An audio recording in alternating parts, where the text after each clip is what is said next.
सुप्रभात बच्चों, प्यारे बच्चों।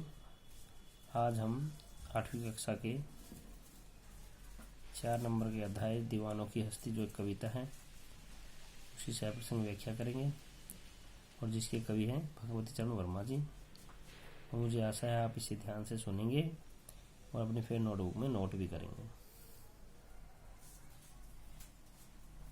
सबसे ऊपर आप पाठ का नाम लिखेंगे, साथ में कवि का नाम भी लिख लेना, डेट और डे कौन सा है वो भी लिखा करो साथ में। तो सबसे पहले कौन सा है, संकेत लिखेंगे हम दीवानों की क्या हस्ती है, आज यहाँ कल वहाँ चले, मस्ती का आलम साथ चला, हम धूल उड़ाते जहाँ चले।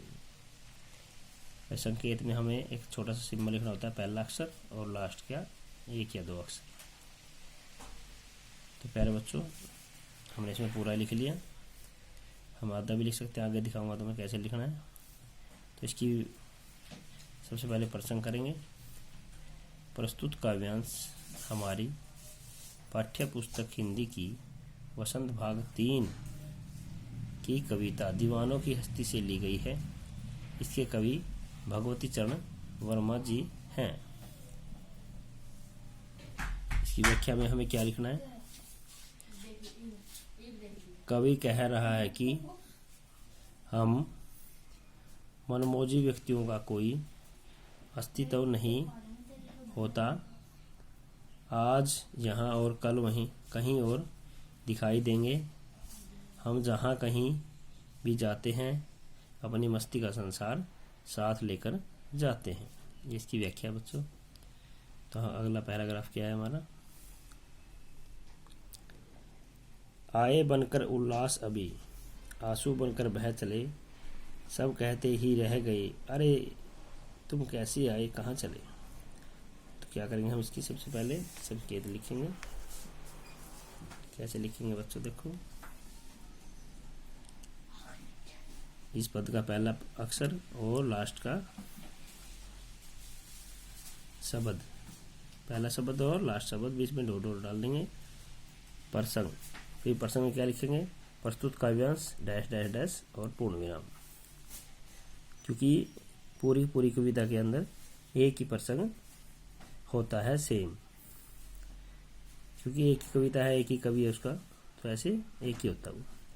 तो इसकी व्याख्या कैसे करेंगे बच्चों, अभी हम बहुत खुश थे और दूसरे ही पल आंसू बहाने लगे, सभी लोग यही सब कहते रह गए कि तुम कैसे आए थे और तुम अब कहाँ जा रहे हो। तो इसकी व्याख्या दी है बच्चों। आप सबने प्रस्तुत ये प्रसंग और संकेत पूरा लिखना अपनी नोटबुक में, क्योंकि बार बार नहीं, आपको साथ में अपनी टेक्स्ट बुक भी उठानी पड़ेगी पढ़ने के लिए। अगर आपने ये पद पूरे अपनी नोटबुक में लिख लिए तो आपको बार बार बुक की लेने की जरूरत नहीं पड़ेगी, इसी में से याद करो, इसी में से पढ़ के और इसी की व्याख्या कर लो। तो इस बात का ध्यान रखना बच्चों सब।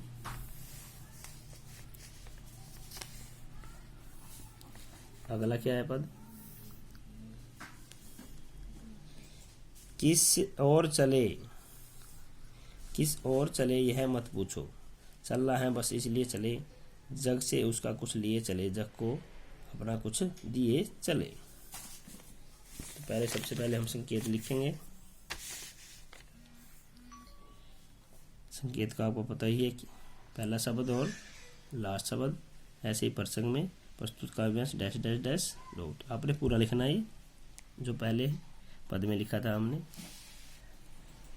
क्या इसकी व्याख्या, हम जैसे दीवाने किस ओर जा रहे हैं, हमसे यह मत पूछो, हमें तो केवल चलना है, हम तो केवल चलते जा रहे हैं, हम इस संसार से कुछ लेकर और इस संसार को कुछ देकर आगे बढ़ जाते हैं।